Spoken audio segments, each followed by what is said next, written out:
Hey everybody, welcome back. I'm Mike Brancatelli. You're you. Thanks for being here.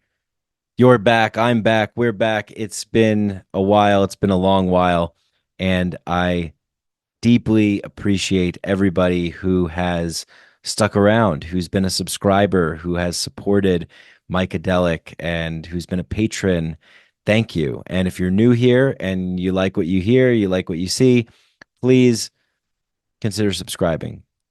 Subscribe, support the show, and leave a comment, share, tell people about it, and all that good stuff. You don't need me to tell you what to do when you like things, right? You know what to do when you like stuff.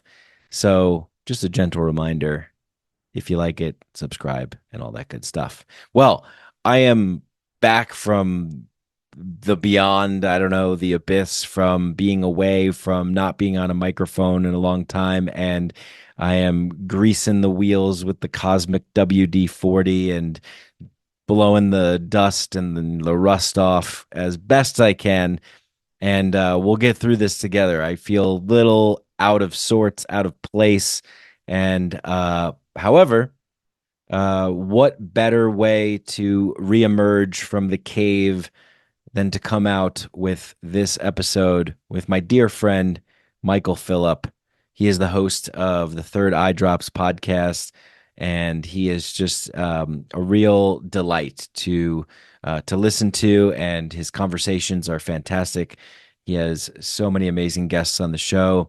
He is a whimsical wizard of wonder, a mercurial maestro of mind melding musings. He is a curator of the esoteric and the weird and the philosophical and um, just asking the big questions, all the stuff that he's interested in. And his show is fantastic. Third Eye Drops. Check it out. You probably already know it. If you're here and you're experiencing this show, you've got to go check out Michael's show. And particularly if you are intrigued by the conversation that we had, that would probably make a better case for going over there and listening to it. However, he has wonderful conversations on that show. I think, in my opinion, it's one of the best places that you could put your attention these days. Particularly if you're interested in, the big questions, the mysterium tremendum, the what is this reality and what are we doing here and how do things work and exist and can we ever know and will we know? And we're going to be exploring a lot of that here. And we explore a lot of that in this conversation. So go check him out, check out the show. And again, I am going to be dusting off the rusty wheels here, getting back into the swing of things.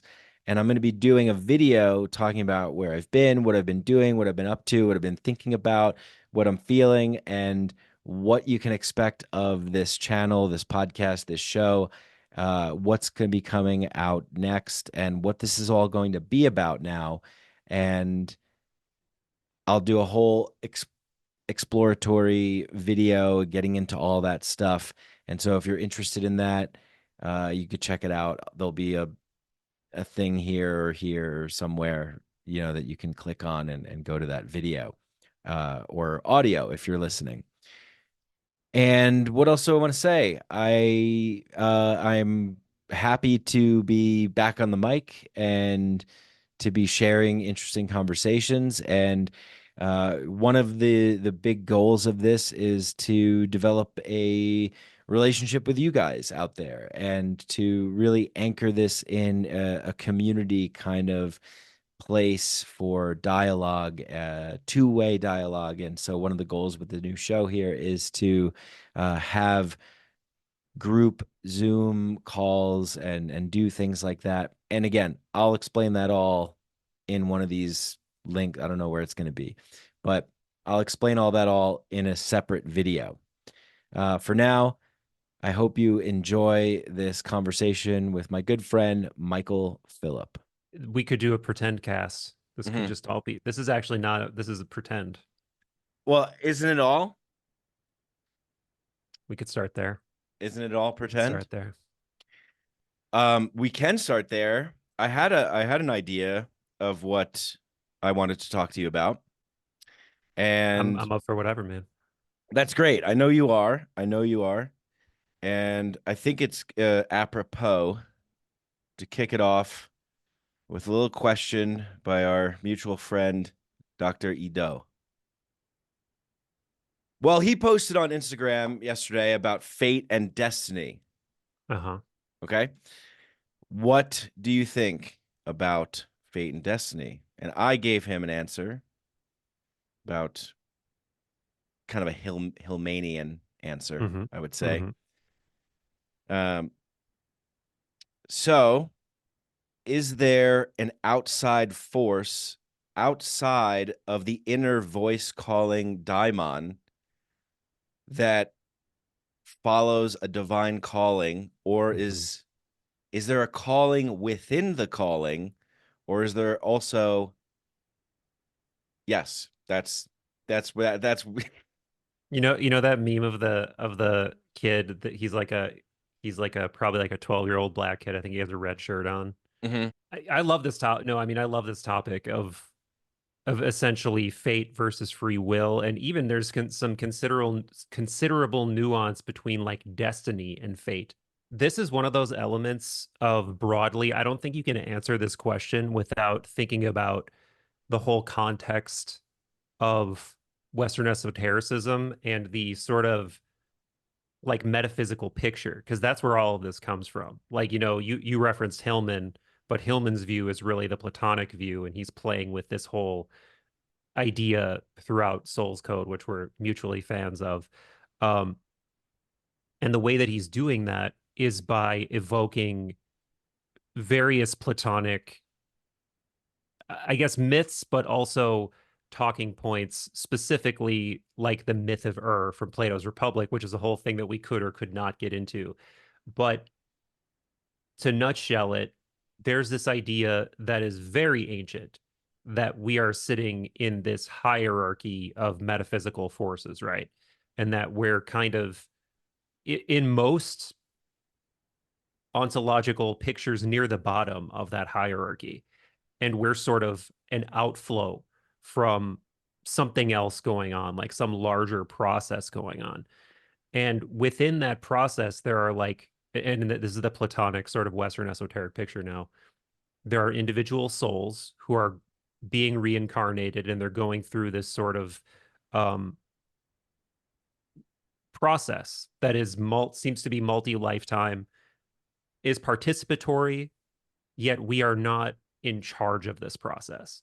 It's And there's huge debate even amongst Western esotericists, Platonists, whatever, about what's going on, what the true like state of the human soul is. Like some of these popular New Age ideas, like you're in a school, you're here to learn, you're learning, and you chose this life. Like that's one extreme, and then the Yeah, other also extreme is Buddhist too, yeah. yeah, sort of, sort of. I mean, reincarnation for sure, right? Yeah. In all of the East. Mhm. But then there's this sort of darker Gnostic take, and again, now we're fast forwarding many, many years because Gnosticism is a far later development than Platonism. But Right. um, Yeah. the take of no, you're trapped. Like Mhm. you're trapped by all of these forces, and it's your job to wake up to, what they would call the logos or the Christ or whatever, so that you can break free of all of these, essentially the knots of fate. Mhm. Um, the accretions, as they call them, like planetary archetypal accretions. So there's that whole sort of framework is at play, and this sort of fatalist idea is just pervasive in the whole ancient Hellenistic world. Like amongst Platonists, amongst Stoics, um, and then there's debate amongst all those people about how much power does the individual have? Does the individual have any power? Is the individual just a puppet of the gods, essentially, that they're like getting some sort of like catharsis out of us by puppeting us through our emotions and I was going to start saying like words that are probably too masturbatory for this early in the podcast, but essentially the idea that we're kind of just carrying all these extensions of these archetypal forces that we don't even have, and we think we're in control, but really they're playing us like an instrument. Like that's another way to look at it. So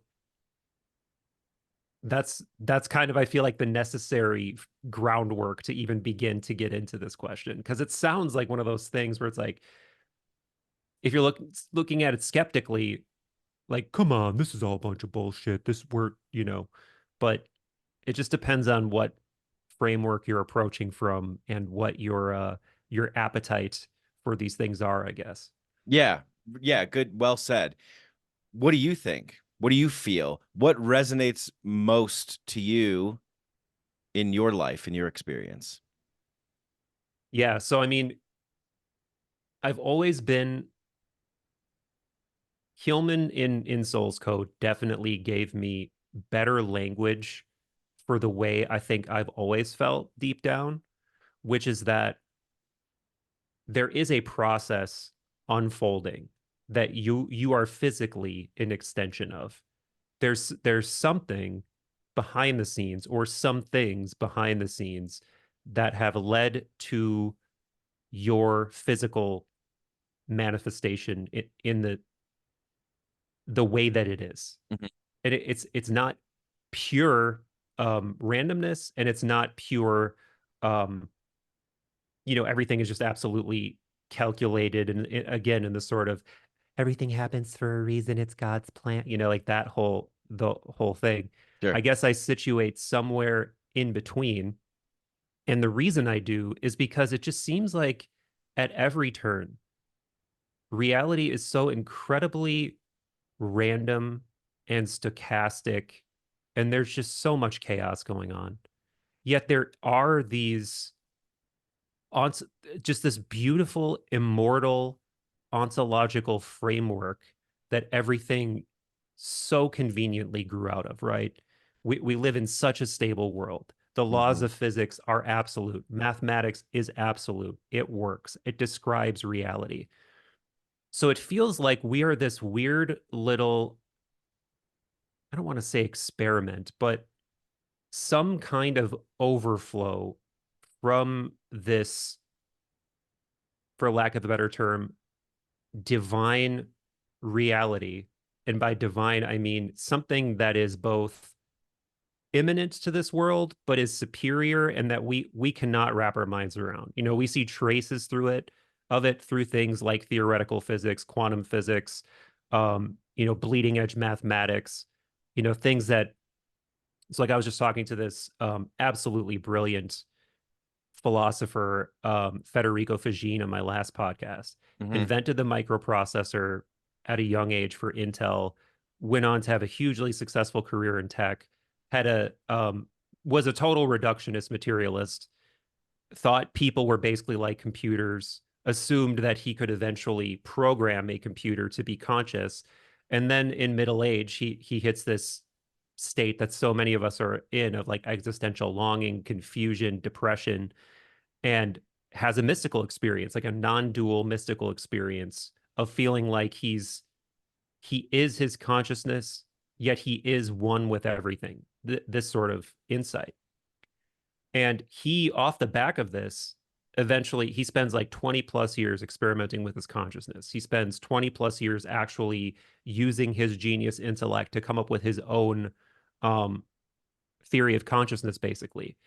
And I'm bringing this up because he, again, like elegantly and technically puts parameters on this in a way that I don't. But he sees our state here essentially in a way very similar to what I do and what this Western esoteric sort of framework does. And it's that there's something behind the scenes that's so big, so intelligent, so transcendent that you cannot imagine it with your physical intellect, but you can see traces of it, and you can literally logic your way to this point where you realize that you are the outgrowth of things that are non-local. I mean, and this is mainstream quantum physics at this point. Things that are not physically anywhere yet have to exist, Hmm. like through, you know, scientific experimentation. And I'm just rambling on and on here and touching on so many different things. Hmm. But what I'm really trying to get across is that I think, to me, the evidence points to this idea that there is this sort of balance of work to be done, randomness, chaos, open-endedness, and absolute perfection, absolute Mm-hmm. um, sort of transcendent logic. And we're sort of as humans in this strange position where we straddle the two. And we're Mm-hmm. we're kind of like blind to our transcendent soul nature 99% of the time and stuck in this absolutely, just what looks to be like a pretty fraught position a lot of the time. It's interesting that you use that word. Yeah, like stuck. You Yeah. know, it, Hmm. it sort of hearkening to the Sisyphean sort of attitude in a sense, right? Like we are condemned to this Yeah. realm in a Hmm. sense. You do you Yeah. feel that? You feel that way? Oh yeah. Oh yeah. But I don't think it's condemned for no reason. That's the other thing. So right before Socrates is put to death, he's giving this sort of, he's sitting around with a few of his followers, and this is kind of a famous passage because he gets really existential. And there's this thing that you see throughout the Platonic dialogues a lot where they start to refer to some kind of wisdom that they can't share. Like he'll allude to, kind of, we've been taught by this, and but they can't say what it is or what it is exactly, like, by who exactly. Hmm. But one of the things he says is something to the effect of, it's been said the body is a prison. It's been said that something about this manifestation, this, container for your soul, essentially. I don't want to say punishment because he doesn't say that, and I don't think that that's quite right either. But there's some kind of necessity for incubation or working something out or doing something. And he's also like another major point that he's trying to get across is, but you also can't tap out. Like you can't off yourself. That's against the limits as well. And again, he points to, as we know from certain doctrines, like he'll, something kind of like that. You can't do that. Like if you do that, it's not going to work or something, or it's not the Yeah, right way to go. Um, yeah, yeah. and ironically, this is just before he's sort of forcibly commits suicide with through drinking the hemlock.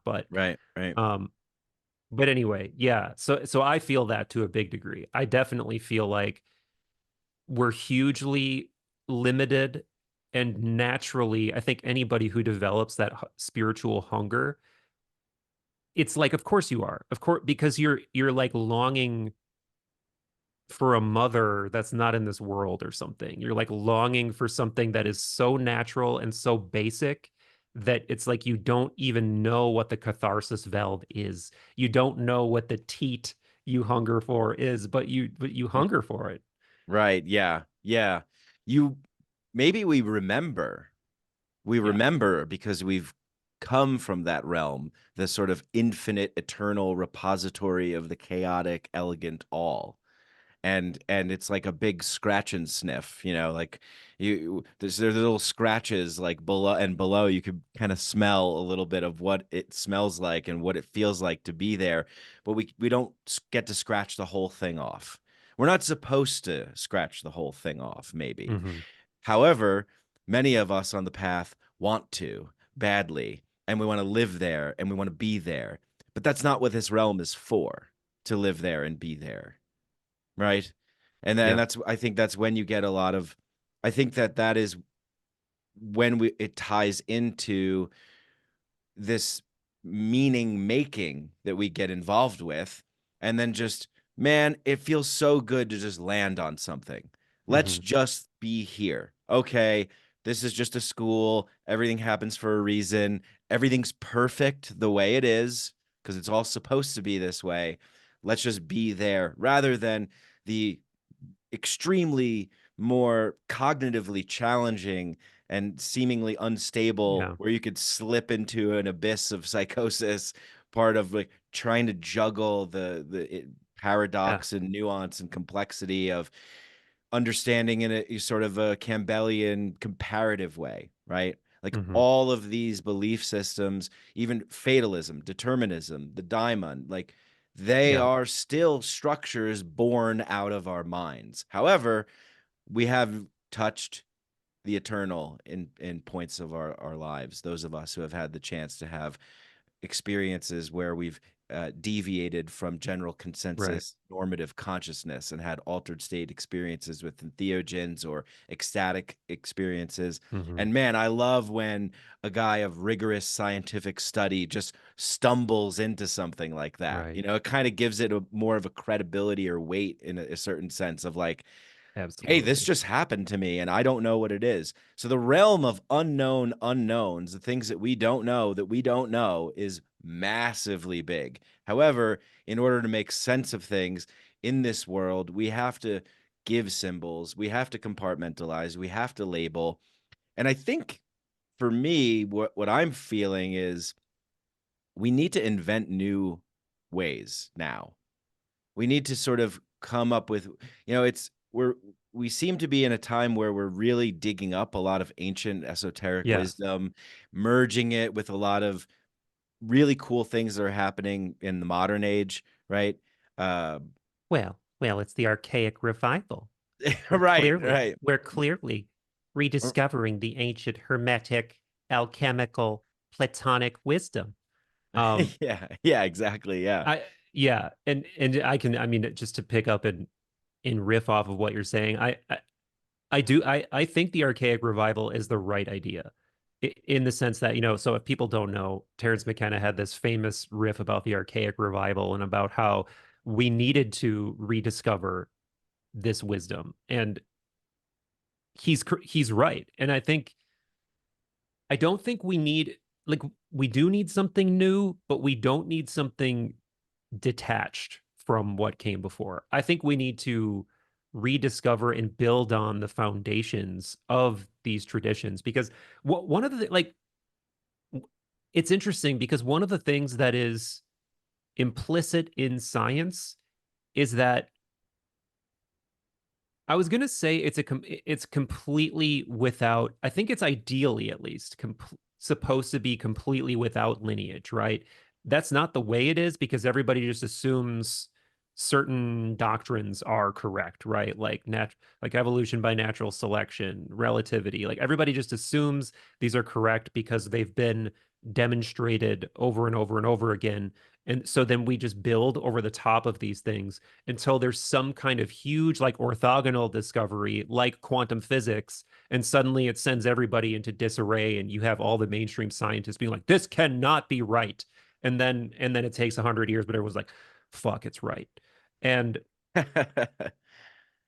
Yes. I kind of think philosophy in general is the same, but I think that there are certain traditions and bodies of knowledge we have to become aware of. And that's why I'm so enamored with Platonism because I Mhm. think it provide like You've gotten me w- enamored with it, yeah.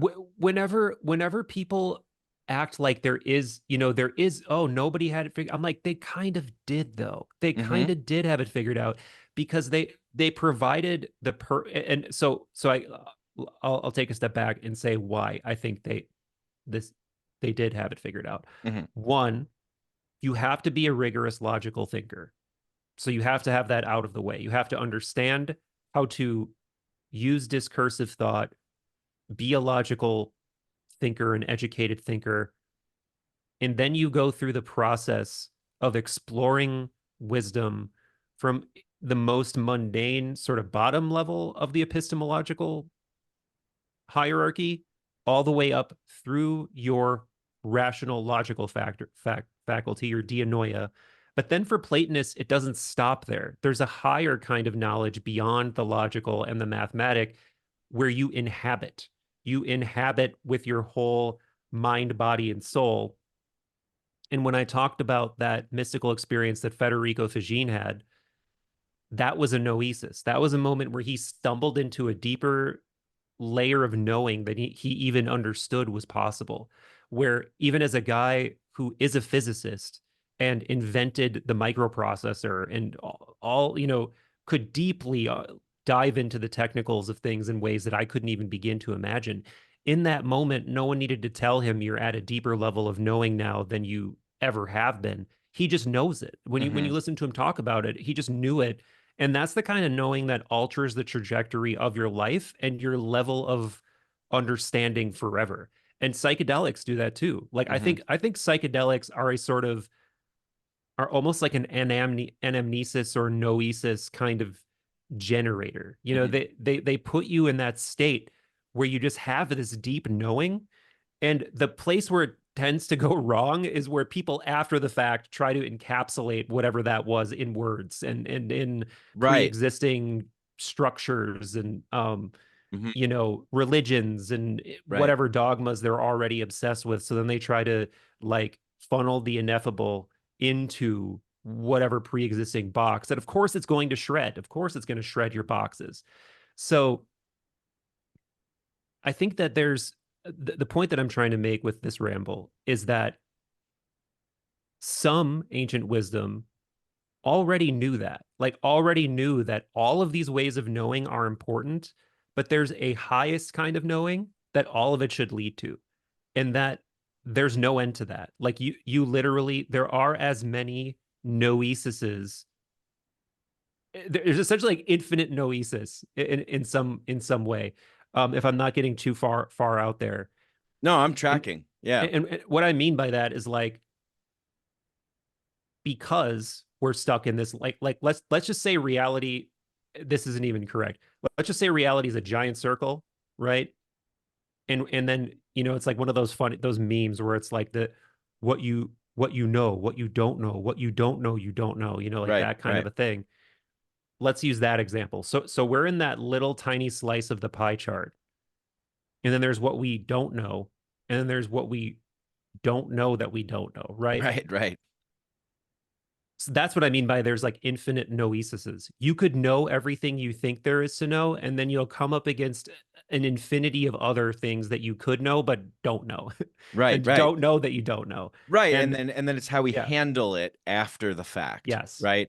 Like you said, we have a tendency of, many people have suggested, well, if politicians just drink ayahuasca, right? If Trump Hmm. just drank ayahuasca, then maybe Yeah. he would see the way, right?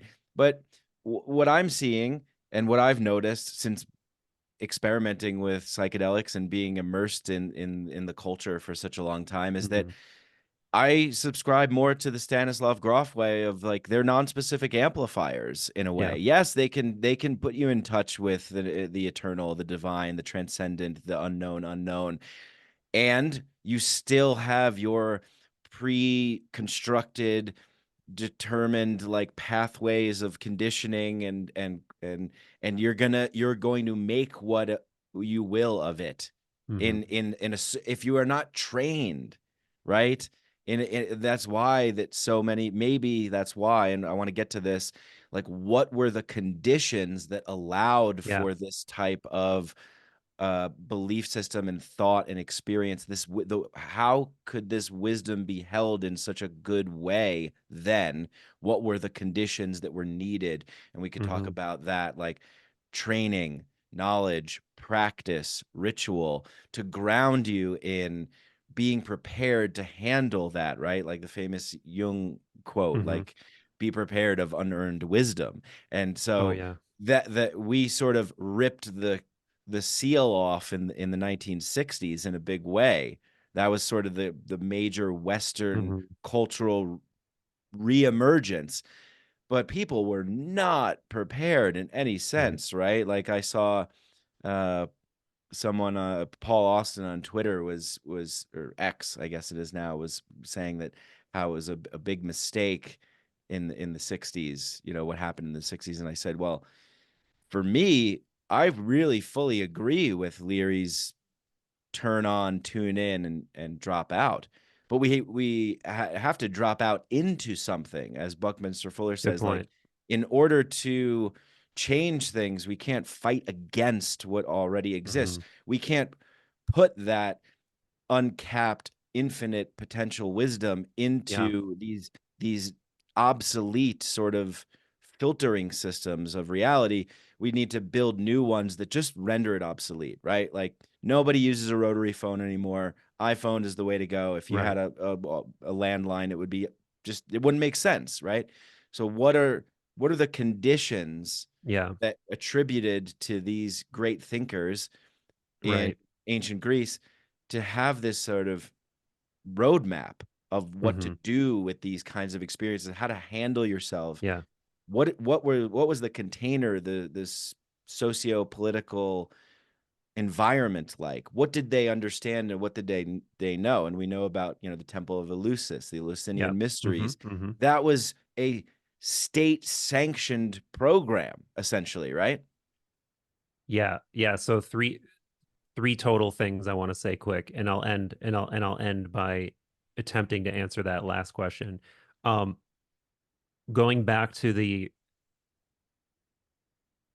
always being confronted with a new ocean of mystery. The other thing that's crazy about it isn't, and this is almost like a what is his name? Oh, like a Gödel, like a in a Gödel's theorem kind of way. There's infinite territory to be discovered, and it will always make sense. And then it will always imply new levels of things that you don't know. So that's what's crazy is that even though you can confront infinite mystery, it will always make sense. And that implies a lot of interesting things about reality itself, right? That there's no end to the sensicality and like logos that penetrates everything.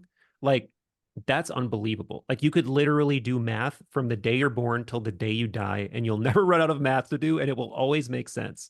Like if you find the conclusion, it will always make sense, and it will always imply new unsolved conclusions. So That's yeah. essentially what Gödel's theorem says, and I think Okay. that it's the same of everything. Like any kind of experience that you can have implies experiences you didn't have or could have had, and all of them would have in some strange way made complete sense or could have been plausible. So that's what I'm getting to, is that there's this level of sensicality to reality that is transcendent and it completely goes beyond what one person or any person or every person could ever experience. So that's just like another level of what I mean when I'm talking about that we're like finite chaos and infinite sense or something like that.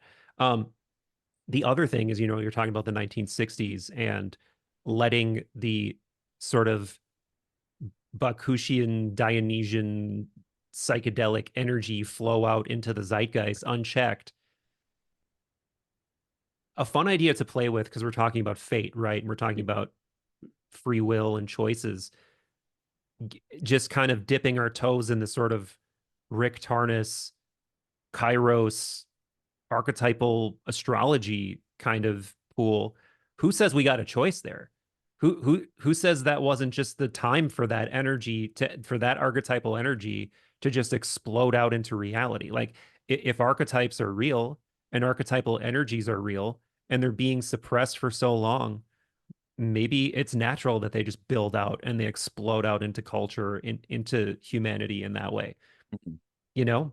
Mhm. Um, so three, to get into this question about what was different, starting with I have no fucking idea totally, but I think there are like these like remnants of evidence, and I do think Eleusis is one of them for sure, and like these mystery initiations are some of them, and I think they had some kind of hieratic art or science whereby they could reliably bring people into these states of like no, noetic noesis, where they were, I'm with the goddess right now.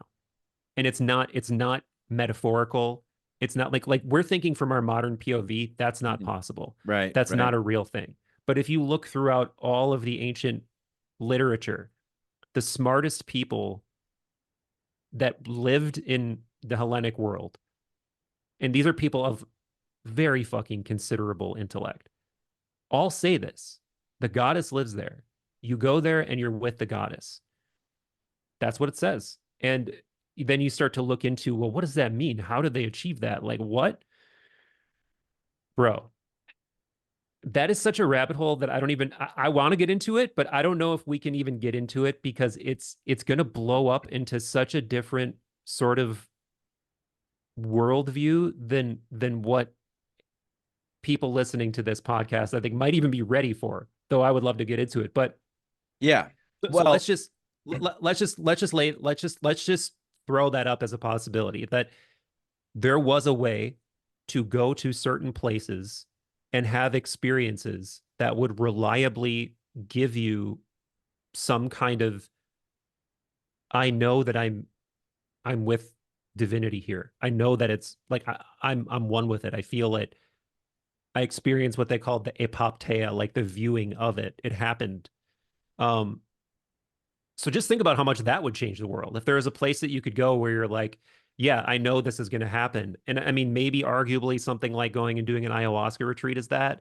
But I mean, in my own experience, that is such a more chaotic, you don't know where you're going, but you're going somewhere kind of experience than elusive seem to be from the circumstantial evidence we have. But because we're moderns. Because we live in this time, because we grew up in the 90s with TGIF on Friday nights. Like we have a cultural, societal context. We have a scientific understanding of the way things are. There's a level of normalcy, there's a level of cynicism, there's a level of doubt, there's right. a level of skepticism. It all lives within us now, right? So, and what I've come to understand is actually psychedelics and altered state experiences, divine mystical experiences can actually be whatever we contextualize them to be. If you are going to an ayahuasca retreat center and this particular place is telling you like you will have a mystical experience, or all of your knowledge is gearing you up for this, you're being primed for this sort of thing, I feel like the propensity for that to occur is more likely, right? Mm-hmm. However, if you are being told that you're going in to help with a certain compartmentalized issue, you have specific childhood trauma from a certain Right. age, and it lives in your body, and we're going to do a somatic release and things like this, right? I think this is a big issue Mm-hmm. right now that the mainstream psychedelic community is running into is like, oh, what happens when you touch God? Right. Right? Yeah. Oh, I thought I was just gonna help Yeah. myself with this neuroses that I have. Yeah, I have a little anxiety. I wasn't prepared to step into the pantheon of gods, Right. whispering, juicy esoteric secrets in my ear, my soul, blasting through my body and right. So there's the contextual framework Right. is what I'm getting at here is like, so something in this time in, let's say, ancient Greece, the society, the culture was primed already for Yeah. accepting this as baseline normal. Right. And I think of Hillman's stick with the image of Yeah. like, yes, this is what you have come in contact with. Here it Stop making it is. about your psyche. Yeah. Yeah. Stop transferring it to something about your, very Yeah. personal inner self. Yeah. And the self also, what is that? Right? Right. Because we Yeah. have a tendency in our society today to consider, well, there you are, and there your soul resides within the little Michael Phillip that you are in the Mm-hmm. big grand scheme of things. And here I am, and my soul is in me, and we're just two, souls in meat bags yapping. And but maybe that's not what the self is. Maybe the self can Mm-hmm. only be the self when it is immersed among other selves that are helping Yeah. inform itself of itself. Yeah. Allow myself to Yeah. introduce myself. Yeah. I want to get to this conversation about context and personal setting and psychology for sure. Also, on the previous point of what did these ancient cultures have that we didn't have? Yeah. I think one of the things that just hurts me on a daily basis is part of that question because big surprise to everyone. I'm in the sort of, or I'm in love with the idea that I think, let's use the Platonic school in Athens, for instance.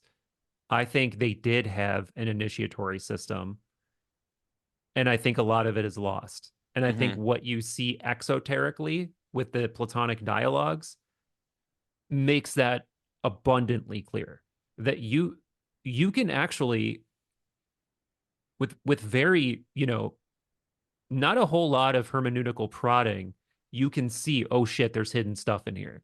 Like Hmm. Plato's Republic, there's so many examples of um, hidden Pythagorean mysticism, hidden allusions to sacred geometry, all of this kind of stuff. Like for there's a famous example from, well, I mentioned that one about close to Socrates' death. There's another one in the Timaeus that's coming to mind where, how there's the Platonic solids. He never actually, okay, this is going to be an inside joke, but he never actually names the dodecahedron. He never names it. He never Right. names the dodecahedron. Yeah. You have to actually decode it because he gives you all the evidence for it, but he never names it. So there's all of these juicy tidbits that point to, this is for the initiated. This is for people who know. This is for people who are in the inner circle. And I think there's purposefully evidence left there for intelligent people to decode it. But I also don't think we nearly had all of it. And here, like, this is just a crazy thing I've heard from some classicists who like, people who just study the ancient world um, for their full-time job in academia. We actually know shockingly little about public rituals. So things that were happening every day or every solstice or every whatever. We know that there are rituals being done. We know there are like sacrifices, whatever, but they were so commonplace that no one actually wrote them down, or that we don't know what they were. So there's all kinds of stuff like that where I think it is, unfortunately, at least the technique of it, like how it was done, is lost, but we kind of broadly know. And I think what we broadly know is that there was this synthesis of what today we look at as two mutually exclusive kinds of wisdom. That you're rational, you're logical, or you're spiritual and artsy and whatever. And I think that there was a very real understanding that there was a way to unify those two things. And I think whatever way they did that is just could not be more important. Yet I think we're also completely, maybe not ignorant to how it was done, but we're left guessing. Was it through psychedelic potions? Was it through like doing a catabatic retreat where you went down into a dark cave or dark place for a month? Was it thought exercises and meditations? Like, we don't know. We just don't know. But I do think that there were probably there was like hidden technique like that would initiate you into certain things at certain times. That's what it seems to me like, and that's what it seems like the mystery traditions were doing, because they had ways of preparing you. There was a whole, a lot of people anecdotally, if they've heard about Eleusis, they've heard, yeah, you drank a psychedelic potion, but that's only the like punctuating event, where there's a whole thing. There's a whole lead up to it. There's a hike from Athens to there. It takes a specific amount of time. There's lesser mysteries. There's all this other stuff that goes in with it. Hmm. And you're in this temple where the whole thing is constructed to house the goddess. Hmm. And this is and I said that when I said that we'd have to start to get into something that I don't even know if we can in this podcast. There are these terms that specifically refer to the technicals of how you capture God energy essentially and put it in a place. So, like the idea of, and I think people might have a better sense of this in like the Egyptian context. Like, you look at these pyramids or temples and you're like, what is going on there? Like, there's something incredible going on there. And apparently, what's going on there is what the Greeks would have called or telestike. I think telestike is like the object, and teleste is like the overarching practice. But it's the art of attracting divine energy or Yeah. pneuma or whatever down Right. into a statue or into a temple, and you do you do a specific ritual to do it. Hmm. You do specific things to keep it there. You serve it in certain ways. You feed it in certain ways. And again, all this stuff is just like to the modern mind is just like, what? Like this can't be real. But Sure. the more you read it, it's like, oh, so a lot of the people who invented the foundations of the scientific method were talking about this like it was absolutely real.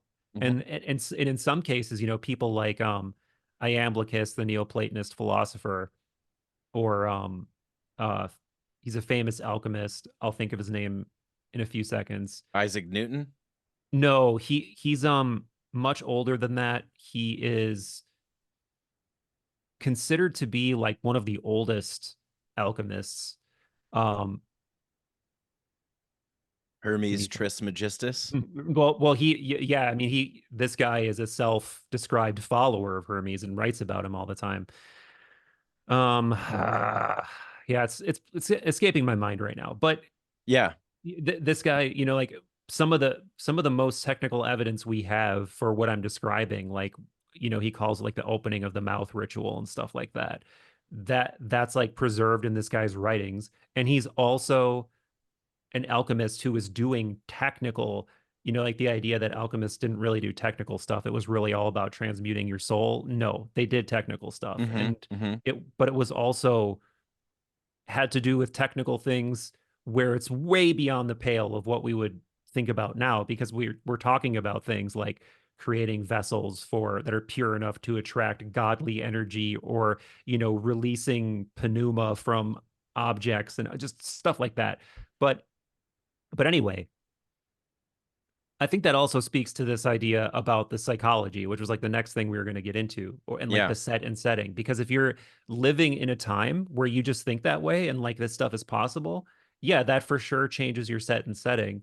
But I also think that, to get very Josh Schrey, uh, emeraldy here, I Yeah. think there's a place where we just have to like punt psychology and just be like, and you were alluding to this already, like forget about your psyche, forget about the time your mommy walked in on you touching your pee-pee at 12 and like thinking that like everything like leads back to that somehow. Right. Right. Right. Like, to Hillman's point, and to the ancient mind, no, there's stuff out there. There's daimones and spirits and gods and whatever all over the place. And yeah, you can't see them all the time, or maybe very few people know how to see them and communicate with them, but you can. And Hmm. they're out there and they Hmm. will fuck with you, they will serve you, they will whatever. And Yeah. that's a slippery slope because it does lead to some really illogical places before too long. But I think that, again, I think that's a tightrope worth balancing, figuring out where do I end and where does this other stuff begin? Hmm. And again, you got to be careful, because if you start thinking about, for instance, psychedelic experiences under those contexts, and you think about, well, maybe those weird faces, or what we just call machine elves or whatever, what if that's not just in my psyche? What if that is like daimones? What if that is spirits? What if that is what the shamans would call it? Right. And then Yeah. you're in some sticky territory for the modern mind, because you're just like, what do I even do with that? But Sure, yeah, and maybe they present themselves in a form that is acceptable to our minds to understand at the given time with the given culture and what we know, yeah. right?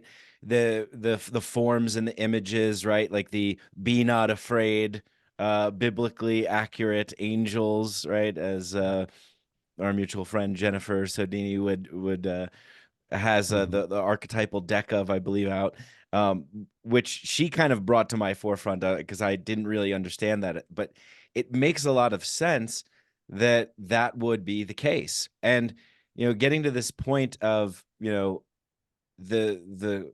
set and setting, if you will, there is a courting of the goddess. There is this, and you use the word attract, Mhm. right? Like there, if you look at it in terms of a courting ritual or a Yeah. mating ritual, a Yeah. union ritual, Totally. it's there's a lot of fish in the sea, archetypes, energies, entities, gods, spirits, right? And in the ayahuasca tradition, I I was interested to know why people were putting gasoline on their skin. Whoa. And yeah, in the Peruvian Amazon. Seems a little strange to me. Is Don't this like think Shipibo or is it right, Shipibo, not yeah. like Quechua or something? Shipibo. Okay. So the reason is that first of all, no one should do this. Please don't do that. Do not put gasoline on your skin.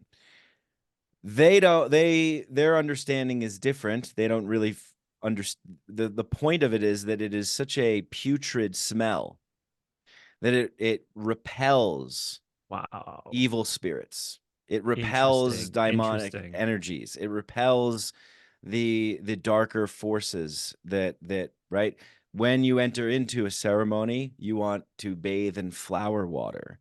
You want to have beautiful smells. You want to wear white. Why? Hmm. Why?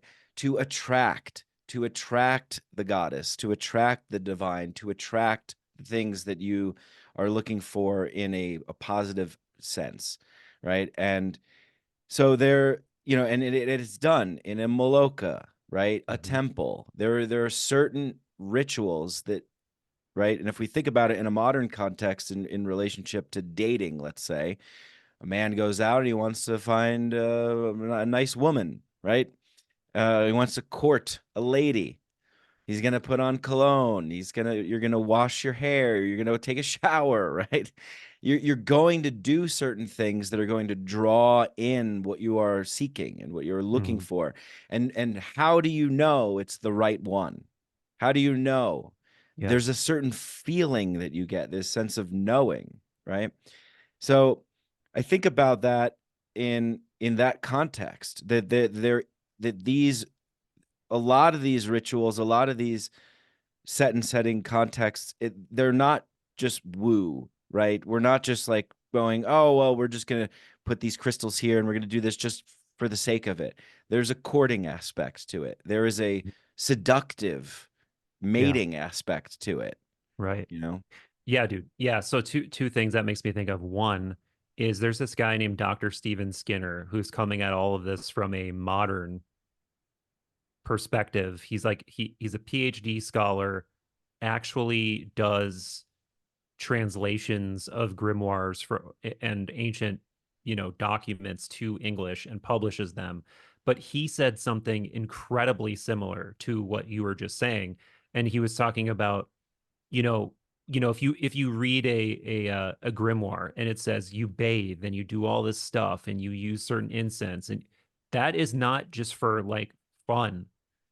You're doing that exact for the exact reasons that the shamans were saying, that it attracts them Hmm. and your stink repels them. Hmm. So if you have like bad BO or whatever, and you're trying to be like some kind of like basement, sweaty goetic practitioner trying to like summon whatever, spirit, and you're like sitting there dripping sweat, that thing's gonna be like, no, gross. Like I'm not coming here. He even said, like, go outside the city. They don't like cities. They don't like to come into like human stuff, smell. They don't like it.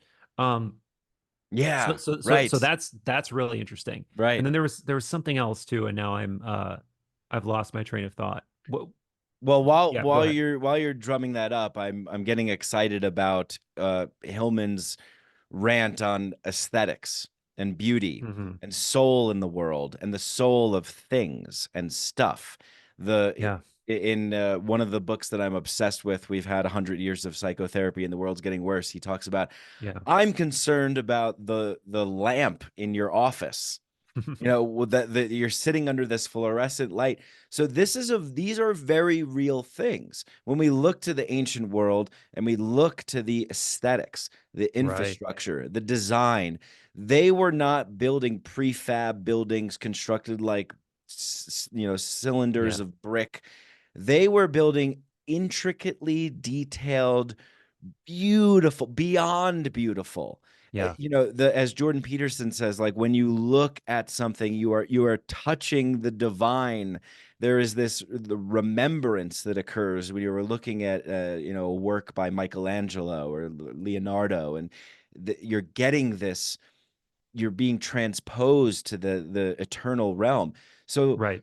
a lot of these things that we look at in our world nowadays as just functional, Yeah. utilitarian, ornamental, they are living, breathing soul that is Hmm. dying, Oh that is yeah. And this is causing yeah. death to occur within our world. So these entities, these angels, spirits, don't want to come, don't want to help us out. They don't want to participate. They would prefer not to, like most of us would Right. prefer not to. Most of us would prefer not to work in a fluorescently lit office in a cubicle space, waking up at 7 a.m., commuting in traffic in steel metal boxes. It is ugly. It Hmm. makes us feel upset. Same for them. Yes, yes. And so what you were saying did jog my memory. And you were talking about the idea of it being almost like a mating ritual to attract the divine before. And that's totally right from so many perspectives. But so there's two that, and I think they both flow together with what we were just talking about. One, again, like one of the most kind of prized pieces of evidence we have for how this is done, though again, it's missing all the key details, is a book called On the Mysteries or Day Mysteries by Iamblichus. And Iamblichus, again, he's this Neoplatonic philosopher, but he's also seems to be an Egyptian priest.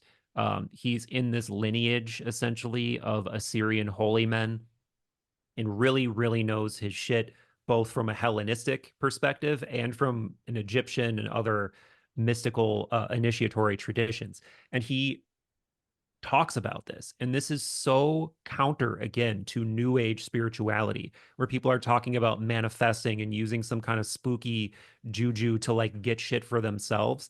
The whole point in this practice is to literally make yourself a vessel for divinity or for a god, and you attract that thing through essentially emptying yourself, of your ego, of what you want, of your needs, desires, bullshit, and really align yourself with divinity and be like, I am here for you.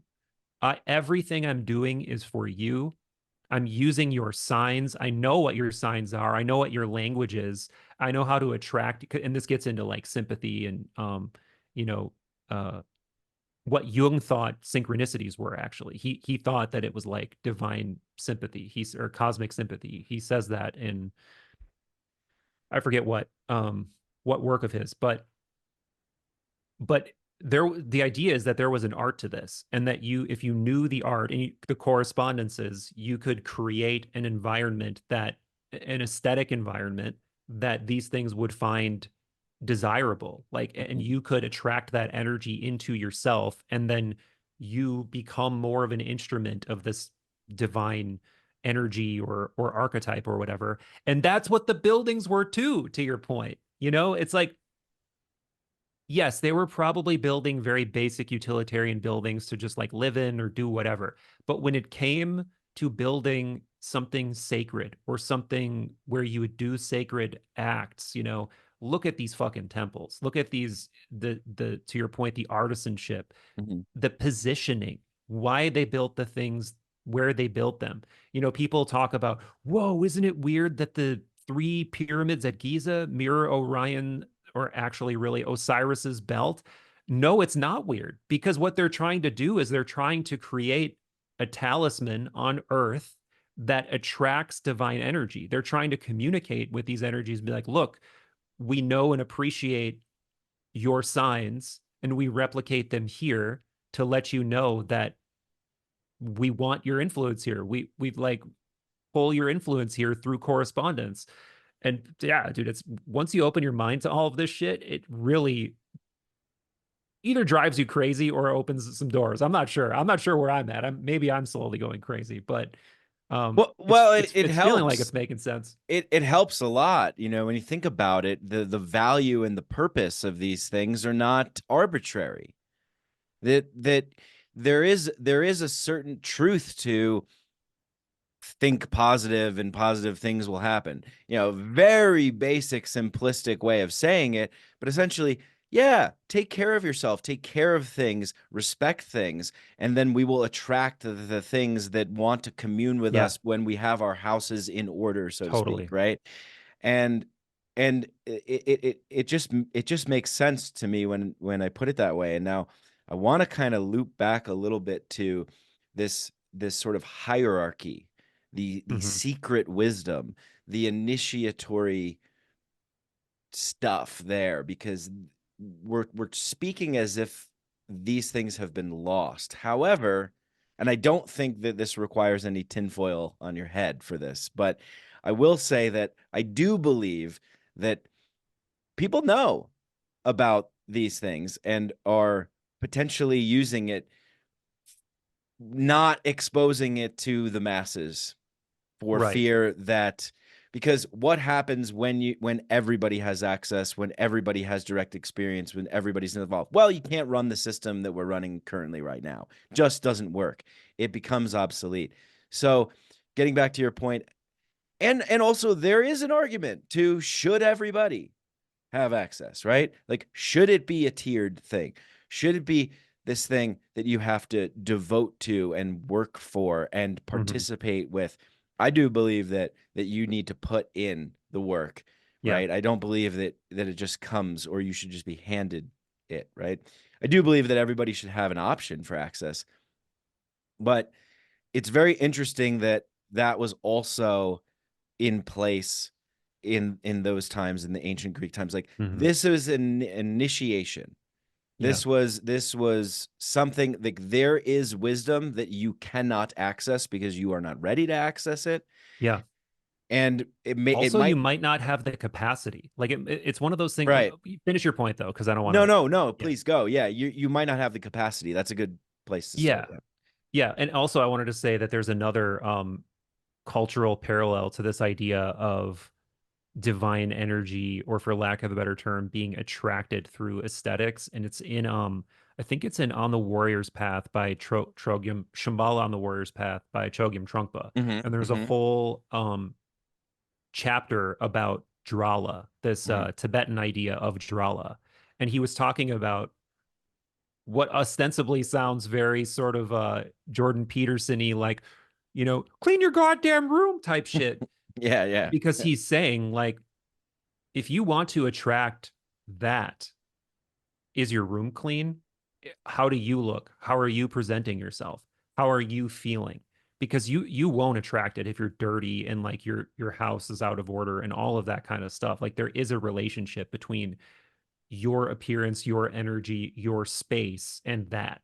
And Or you are you might actively attract something more nefarious, right. because Well, those, or yeah, you might, yeah, or trickstery, right? Yeah, right. it also, it's also about what you are wanting. There's a Yeah. lot of wanting and there's a lot of seeking and Hmm. wanting and the Yeah. desire to gain something for, Right. right? Like you were saying, this is about meeting the goddess and saying, I am here for you, as Josh Schreier would Right. say, right? The Right. emerald, like, this is a courting ritual. We are singing the song and getting ready to dance in a participatory way.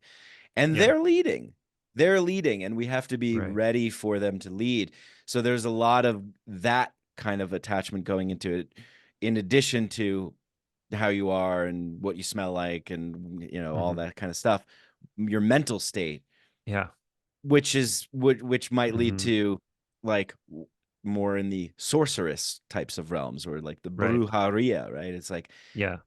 power versus force, right? Trying to force something, trying to make something happen, trying to extract something for your own personal gain, versus surrendering, allowing, being a conduit, being a channel, and dancing the fine line with Hmm. it. What before I went back to the attracting, the divine energy, what was your The question? initiation and the Oh, yeah, yeah, secret, yeah. the secret Yeah. wisdom, and the Hmm. what it takes to, and people not, maybe not having the capacity for that. Yeah. I think of it two ways because, and you were also talking about maybe people know this and they're actively using it, and I'm definitely open to that. But at the same time, and I'm not saying I wouldn't join like a Western esoteric order, like the ones that still exist. But from what, and though there is an interest kind of in like social media land and there is that subculture, from what I see, these are not wildly successful organizations that are like blowing up and building beautiful temples and all these different things where you would think like, oh, they're really, you know, they got it. They're the ones really pulling the strings. Hmm. But that said, I think that they're absolutely onto something and are interesting. And I've read many, many books by people in this world, and I've talked to some of them, and I want to talk to some of them. So I'm not disparaging them by any stretch of the imagination. So it's like it's just a way of saying, yeah, maybe some people know and they're really using it, but also it's like when you see who those people are, it's kind of like, are you really that successful though? It's kind of like I don't want to say what I was going to say. I'll tell you off the air. But Sure. Yeah. okay, so then moving on to the next question, which was the fuck, I forgot again. What was it? After the hierarchies and the Yeah, initiation yeah, and sorry. and Okay, and the yes. wisdom. Yeah. Yes.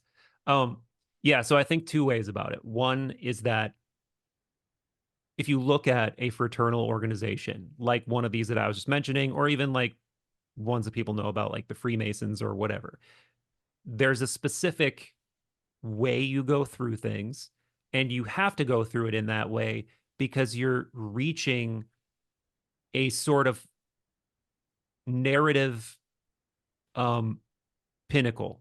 Like you're going through. So for people that don't know, again, without profaning any mysteries, the first three degrees of Freemasonry are essentially this like um this drama.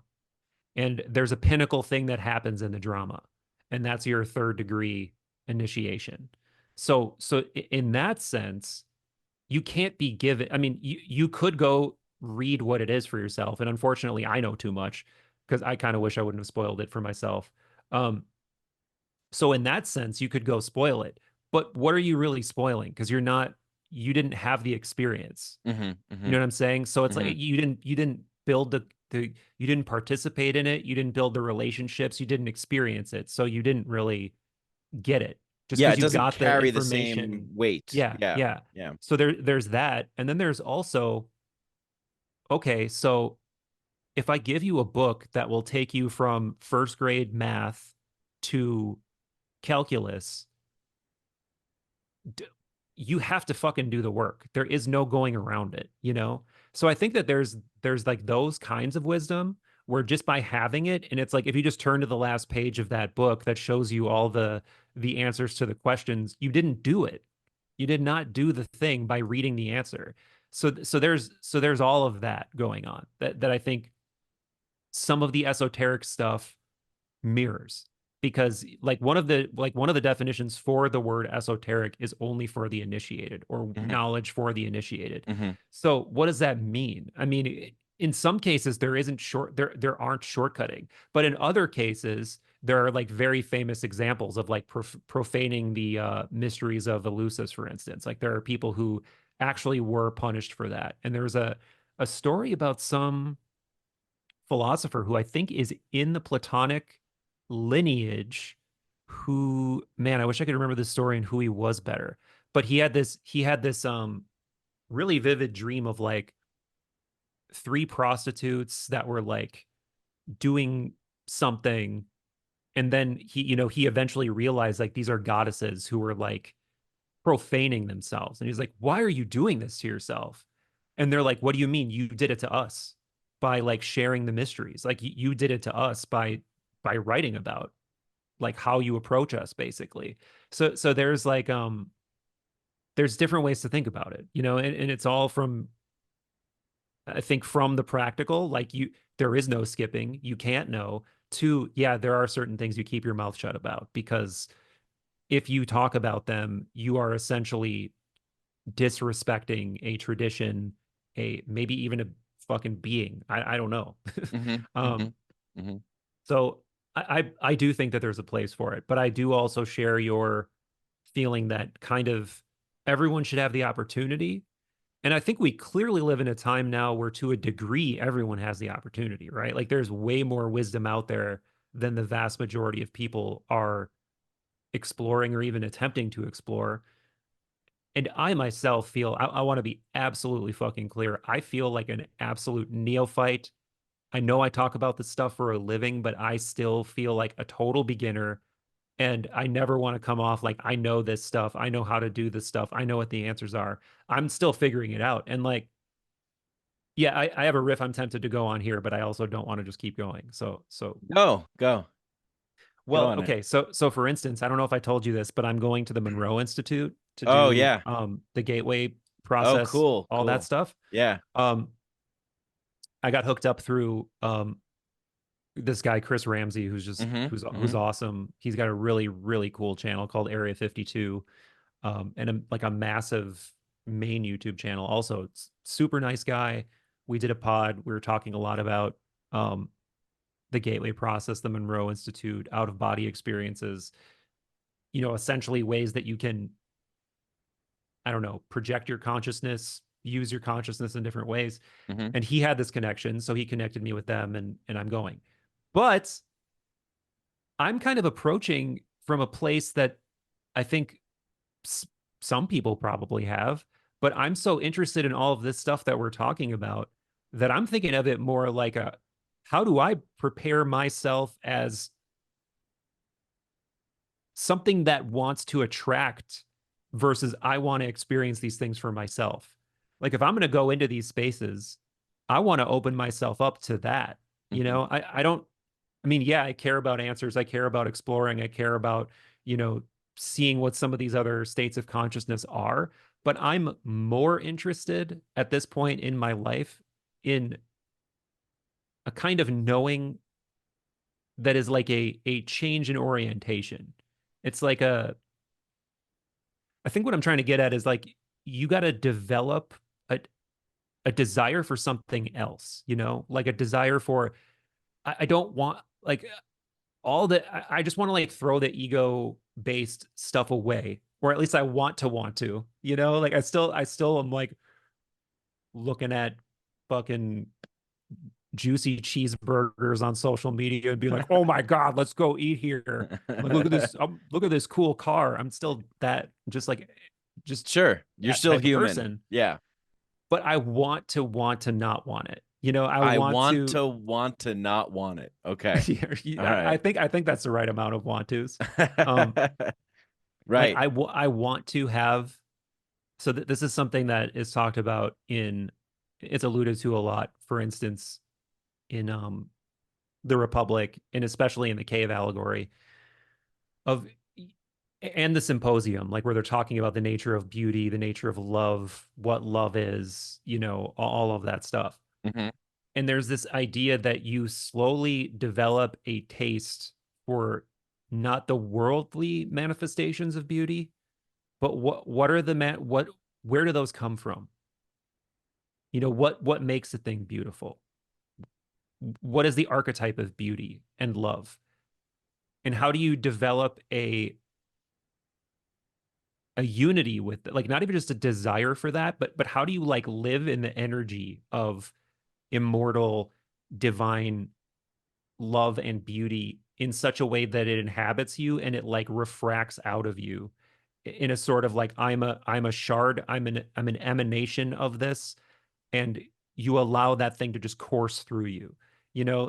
Again, it's about like developing the desire to become a vessel for something else. Mm. And I'm probably doing a terrible job of explaining this. I'm probably really making myself Well, sound well, well. Let me delusional see. or Well, egotistical. let me see if I could if I could follow, because when you said want to not want, want to not want, wanting, I immediately thought of like the art of Wu Wei. Like this Mhm. the sort of the subtle art of not giving a fuck. Let's just say, right? Like Mark Manson's updated version of the backwards law, which is like the more that you pursue something, the more you feel the absence of that thing. Like what you Mhm. if you can get yourself into a state of, yes, still sort of desiring and you know having a general sense of being attracted to something, or being, feeling like, oh, this really appeals to me, this resonates with me, but not yearning for or trying to grasp or hold, right? Like Mhm. that principle, this sort Right. of paradoxical principle of moving towards, but Yeah. also not gripping on. Right. right? Like, Yeah, yeah, there's a key piece of nuance, and the key piece of nuance that I really came away with, especially from making that Plato's Cave video, mhm. is don't stop wanting something and just be it.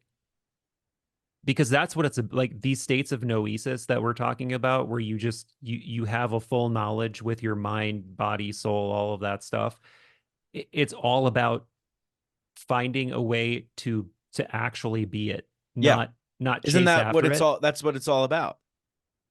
Yeah, but how exactly that's done, I'm not sure, and I think that there's a huge difference. Like, I have a love-hate relationship with all of this stuff because I hate platitudes. I don't like the just put your mind in this kind of a posture and then it's all better. I don't like that because I think it's a slippery slope toward there's something wrong with you. You're not thinking the right way. You're not doing the right things, and that's why your life is shitty. That's why you're poor, like whatever. But But at that's the the same yeah. time, yeah. Yeah. Well, that's the last part of that is the part that needs to change, and then Mm, you'll be better. Maybe if you move that to the front, right? You're better when you're just being. You've been being you this whole time, this whole right. conversation. You have just been in a state of being, right? Hmm. I don't get the sense that you're yearning, striving, wanting anything, right? So that this is in a sense what we're talking about. Yes, we're talking about all these things that speak to those things, Yeah. but we're just going. We're Yeah. just here, right? Right. And so I don't think that you planned for that, right? I don't think that you like did anything No. to to get Drank some coffee. yourself. Yeah, exactly, right? So stumbling again into it, right? Like I was talking with people last night actually about the Dan Gilbert Harvard study and the book Stumbling onto Happiness. And then we Okay. mentioned before about the guy that you interviewed. I forget his name, or I don't know how to pronounce his name. Federico Fegin. Yes, I'm very excited actually to check out that conversation. Uh, Bro, if this, you the most passionate, energetic 82-year-old you will ever see. And his so first of all, his I gotta look at his name because I think his name is Robert. But whoever the guy is who is coordinating the conversation, first of all, he is super knowledgeable. And second of all, he is the most above and beyond person I've ever worked with in terms of like preparing, scheduling, checking in, sending me things ahead of time. Like he's just absolute. Robert Neville is the name. So yeah, just wanted to give that dude some credit.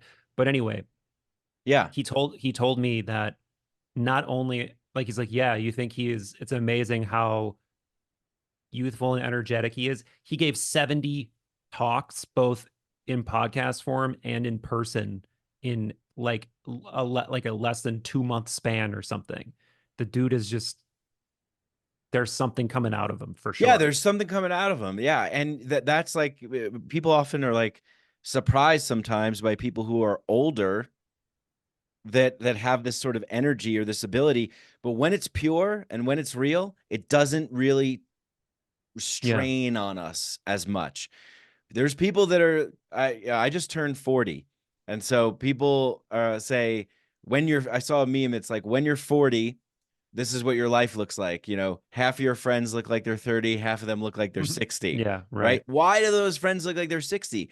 There's a lot they're strain it takes a lot when you are like repressing and when you are um not as open and rigid and stuck in certain ways. There's a lot of force. I remember when I was working down in the ayahuasca center, the first couple weeks I was like, this is great, and then I started to get burnt out. And I was talking to one of the facilitators there. I was trying really hard because I wanted to make a good impression. I was really accommodating everybody, and I Hmm. was, helping everyone. I was going above and beyond, but it wasn't actually coming from a really true place of being, of Hmm. being. It was Yeah, from a place of wanting to appear a certain way. right. And then he just told me, he's like, look at the healers, look at what they experience. They give so much. And Hmm. they're in ceremony and ceremonies go on to like 3 in the morning and they're stumbling out of the Moloka because they've given so much. And then they're up the next day at 7 giving people plant medicines, you know, uh,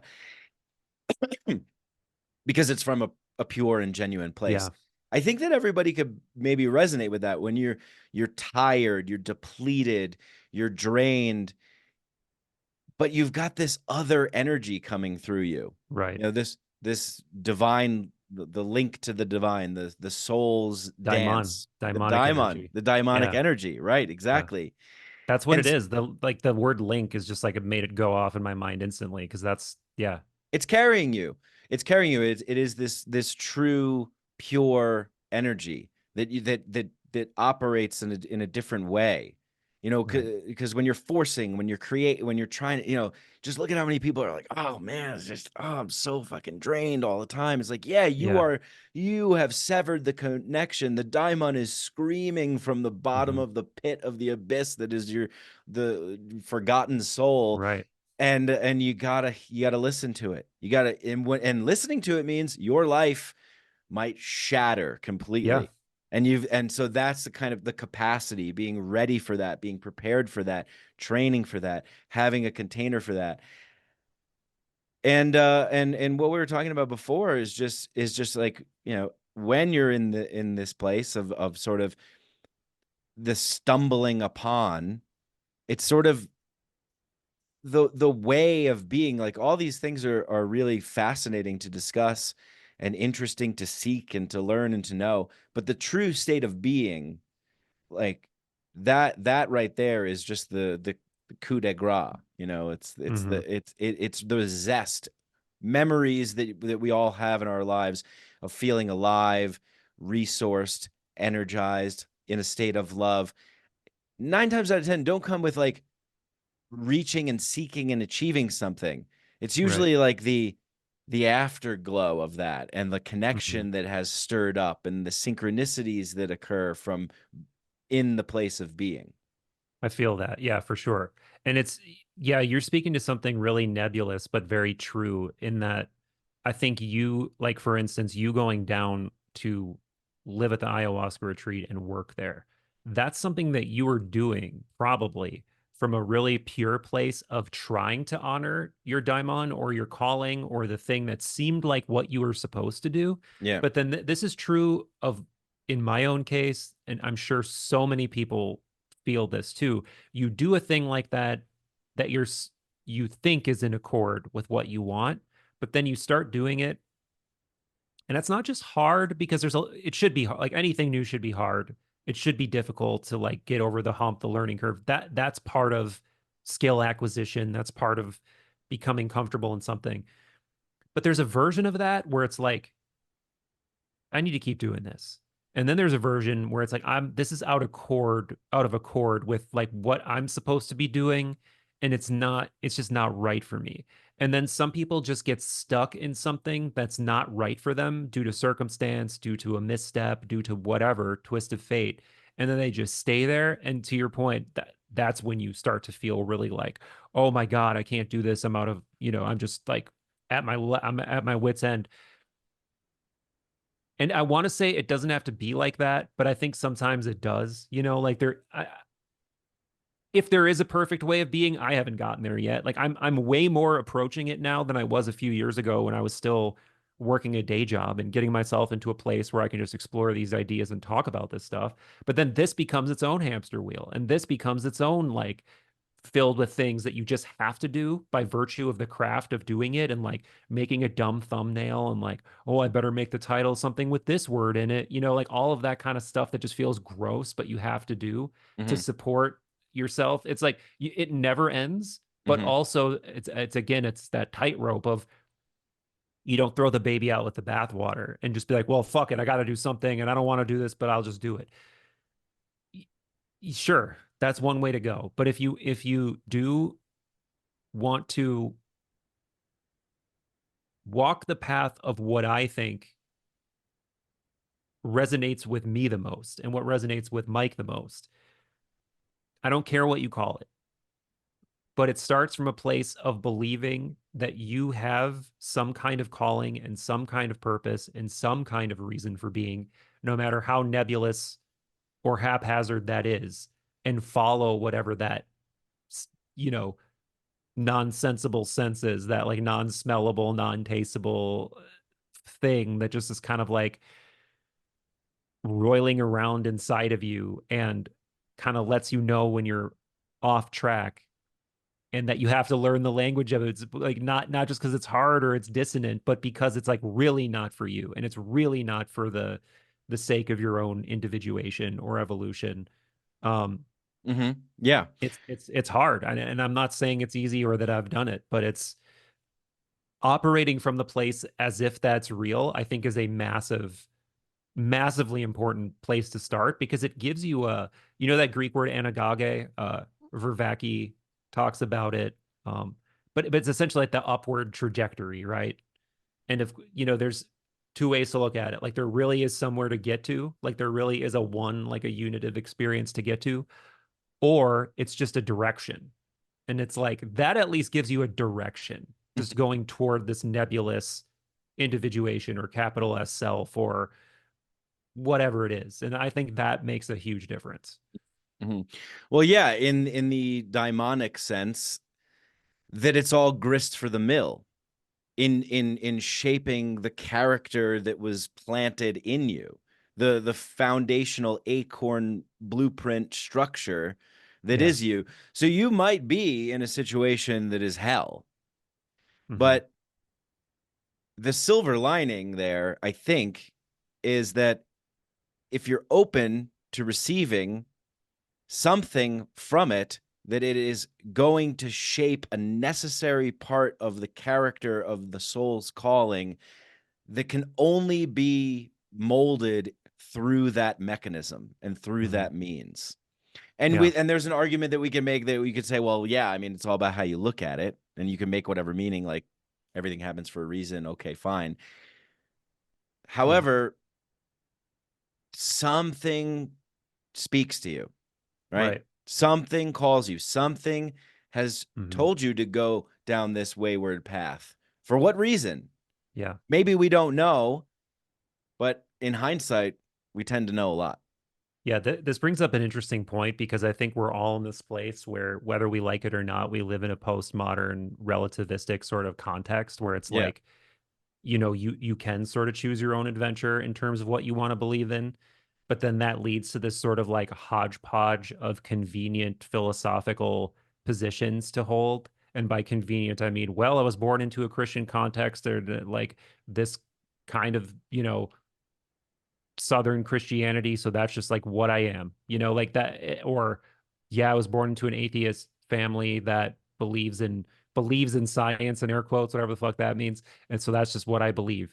And you know that is an option, just having those kinds of reality tunnels and just deciding to be in them.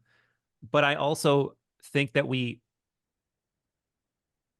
by virtue of the fact that that's the sort of starting point, I almost think we have the opposite challenge in front of us that some of the ancients would have had, where our assumptions lead us to a place of, I could sort of choose anything and it would be equally valid. I don't agree with that. I Neither think do there I. are Yeah. more true things and less true things. And I'm not saying that anyone, you know, way of thinking has it all figured out or has everything, but I think that there are some that are superior and will lead to genuine wisdom in both a operational technical sense and also will give you a sense of spiritual fulfillment and direction. And that's why I like Platonism. It's just Perfect. I mean Yeah. I can't stop Yeah. beating that drum at this point. Like it's maybe I've been captured finally. Maybe I found the ist or the ism that I couldn't shake loose from, but it it works. I think it works from a technical standpoint and from a spiritual standpoint. Yeah, beautiful. Yeah, I highly encourage everyone to go to your YouTube channel and your podcast, Third Eye Drops. It's phenomenal, Michael. It's absolutely phenomenal. You've been such a good resource for me. You've turned me on to so many amazing things. And just the way that you broach these topics, the way that you explore them, the kinds of guests that you have on the show, uh, I, I, I, I think the world is a better place for it. Sincerely, I mean that. I appreciate that, man. There's nobody that is doing it quite like you. So for more, because this is a massive realm that we've just scratched the surface of, go and check out Third Eye Drops. Michael Phillip, thank you so much for helping assist me back into the realm of potting. I am Yeah. really happy to be back. And thank you to everybody who's listened thus far. Anything else that you'd like to say in closing here? No, I fully encourage you to do it, man. You're funny, you're smart, you're a good talker. So you got what it takes. You got what Thank it you. takes. And Thank you. just find a way to get to that publish button over and over and over again. And I think you'll be successful.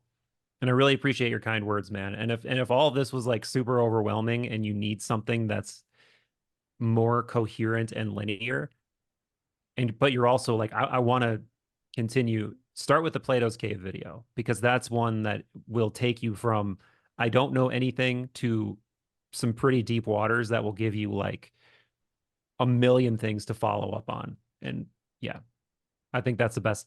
I think that's the best thing I've ever made. And it's honestly put me in a point where I haven't done anything in terms of those solo videos for a while now because I feel like that one both took a lot out of me, but I said a lot of what I wanted to say with that video. So now I'm just like, I don't want to just do another one to do another one. I really want to wait until something feels like it's exploding out of me. So, Yeah, good for you. Good for you for honoring that. Yeah. well, thank you, brother. And thanks for Yeah. having me on. And it just flew by. We hit that flow state early on and Hmm.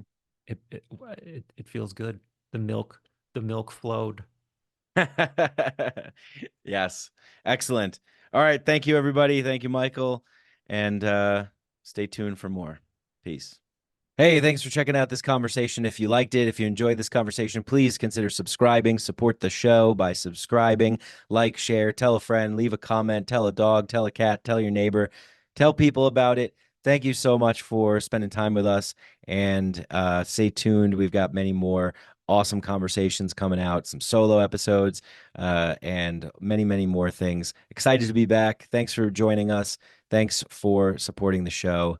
Peace.